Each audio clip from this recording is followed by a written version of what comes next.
Dans cette vidéo sur la version JavaScript de Minecraft 32, je vais montrer certaines fonctionnalités avancées des affichages LaTeX. Tout d'abord, à l'aide du menu Options, on va demander un fonctionnement en niveau avancé sans prise en charge des nombres complexes. Puis, à l'aide du menu Nouvelle figure, de l'icône Nouvelle figure, nous allons créer une figure avec un repère. Attention, l'unité ici sera le radian. Demandons un repère classique orthonormal.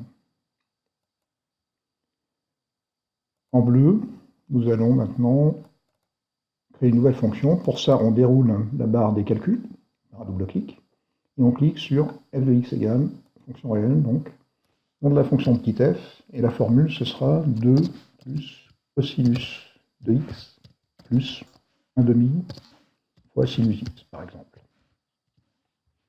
Et on laisse cocher la case tracé courbe, de façon à ce que la courbe apparaisse automatiquement. Donc voilà donc la courbe de ma fonction. Maintenant, en noir, nous allons utiliser donc dans la barre des points l'icône point lié pour créer deux points liés à l'axe des abscisses. Le premier sera nommé grand A, je le nomme à la volée, et le deuxième sera noté grand B. Voilà.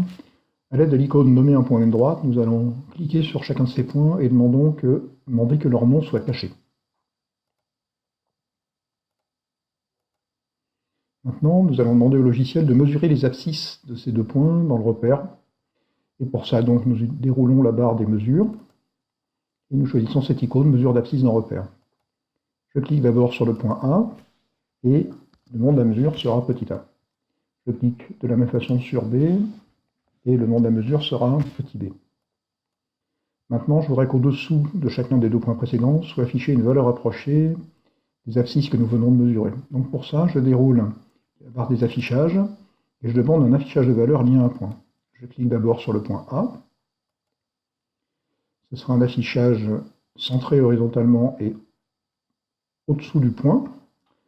Je clique sur la valeur que je vais afficher, qui est donc ici petit a. Le nombre de décimales ici est 2, c'est 2 par défaut. Et puis on laisse comme ça et on demande simplement un effacement du fond. À l'aide de l'outil de capture, je le décale un petit peu vers le bas. Je fais là maintenant la même chose pour un affichage de petit b, lié à l'autre point. Je reclique sur affichage de valeur liée à point, je clique sur le point grand B que j'ai créé tout à l'heure. Je demande donc un affichage de B, centré horizontalement, au-dessous du point, avec 2 décimales, en cochant la case d'effacement du fond, et je le décale un petit peu vers le bas. Je peux, si je veux maintenant, j'aurais pu le faire avant, mais changer la couleur de ces deux affichages en sélectionnant la couleur rouge, en utilisant l'outil palette et en cliquant sur chacun des deux affichages. Je réactive la couleur noire.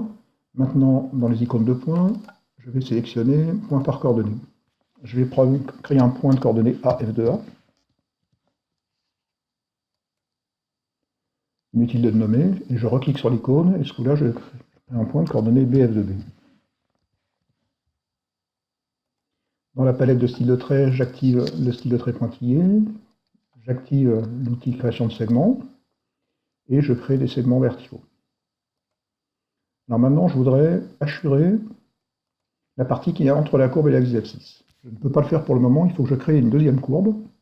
Donc par exemple, en violet, je vais dérouler cette barre qui est consacrée au lieu, et dedans je vois courbe de fonction. Donc je clique, et je demande donc la courbe de petit f. Je clique sur AB, et je demande donc ma courbe sur l'intervalle. Alors valeur de A, bah, ici c'est petit a, et valeur de B c'est petit b. On peut mettre un peu moins de points, par exemple 300. Et on valide.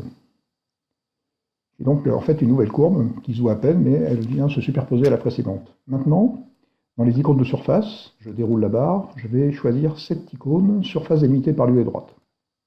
On me demande de cliquer sur le premier bord, c'est-à-dire le lieu de point. Donc je clique sur le lieu que je viens de créer. Comme il y en a deux, on me demande de choisir entre le premier et le dernier, il s'agit du dernier. Ensuite, on me demande de cliquer sur le deuxième bord qui est une droite, je clique sur l'axe des abscisses. Et voilà ma surface qui apparaît. Maintenant, à l'aide de la gomme, je peux gommer, c'est-à-dire effacer, mon lieu de point précédent. Il s'agit donc du deuxième, dernier. Je pourrais maintenant demander au logiciel de me calculer une valeur approchée de l'intégrale de petit a à petit b de ma fonction petit f. Donc pour ça, je vais dérouler la barre des calculs et créer un calcul réel, que je vais appeler par exemple S.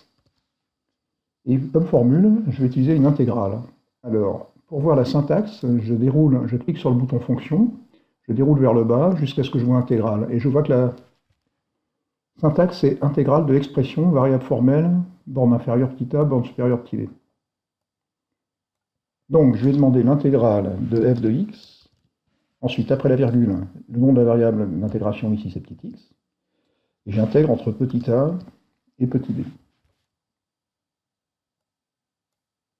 Si je clique maintenant sur cette icône modifier objet numérique, ça me permet de voir par exemple tous les calculs qui ont déjà été créés. En particulier, je vois la valeur de S, qui ici pour le moment vaut à peu près 24,34. Maintenant, toujours dans la même couleur, je vais créer un affichage LaTeX dynamique, qui sera chargé d'afficher l'intégrale de la fonction. Donc je déroule la barre des affichages, et je clique sur affichage LaTeX libre, donc affichage LaTeX. En haut et à gauche de la figure, je clique, donc ce sera l'endroit d'affichage, et comme formule, je vais mettre. Alors d'abord, j'ai besoin du code LaTeX pour une intégrale. En cliquant sur cette icône, là, en haut, intégrale de A à B, ça va me mettre directement le code LaTeX que j'ai plus qu'à compléter. Donc entre les premières accolades, il faut mettre la borne inférieure d'intégration, mais on va mettre une borne qui soit dynamique. Donc je clique sur le bouton insertion de valeur, et je vais demander un affichage dynamique de la valeur de A. Vous voyez qu'à ce moment-là, le code qui a été rajouté dans les accolades est anti/val et entre accolades petit a. Le code LaTeX anti/val est un code LaTeX interne à Magrapan2 qui demande d'afficher une valeur, ici la valeur de petit a, et ici, comme on n'a rien demandé, la valeur par défaut de nombre de décimales est 2. De la même façon, dans les deuxièmes accolades, je vais demander un affichage dynamique de la valeur de petit b.